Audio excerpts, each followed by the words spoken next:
திமுகவின் தேர்தல் அறிக்கை தொடர்பான ஆலோசனைக் கூட்டம் அந்த கட்சியின் தலைமை அலுவலகத்தில் நடைபெற்று வருகிறது. இதேபோன்று கூட்டணி கட்சிகளுக்கு ஒதுக்கும் தொகுதிகளை அடையாளம் காணும் பணியிலும் திமுக நிர்வாகிகள் ஈடுபட்டு வருகின்றனர். இதுகுறித்து செய்தியாளர் ரமேஷ் அளித்துள்ள கூடுதல் தகவல்களை பார்க்கலாம்.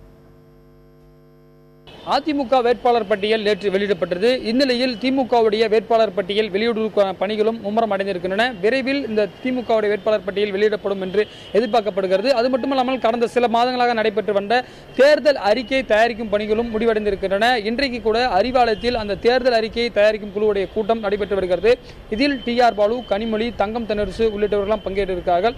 அது மட்டுமல்லாமல் திமுக கூட்டணிக்கு ஏற்கனவே ஆதரவு அளித்து முதல்கட்ட பேச்சுவார்த்தை நடத்திய SDPI கட்சிக்கு இன்றைக்கு தொகுதி பங்கீடு குறித்த ஒரு பேச்சுவார்த்தை நடைபெறும் என்று தகவல்கள் தெரிவிக்கின்றன.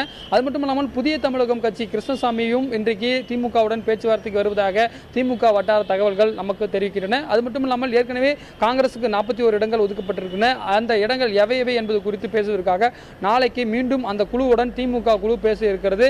விரைவில் இந்த பணியெல்லாம் முடிவு பெற்று தேர்தல் அறிக்கை, வேட்பாளர் பட்டியலெல்லாம் விரைவில் திமுக சார்பில் வெளியிடப்படும் என்று திமுக வட்டாரங்கள் சார்பில் தெரிவிக்கின்றன. புதிய தலைமுறைக்காக ஒளிப்பதிவாளர் மதுசூதனனுடன் ரமேஷ்.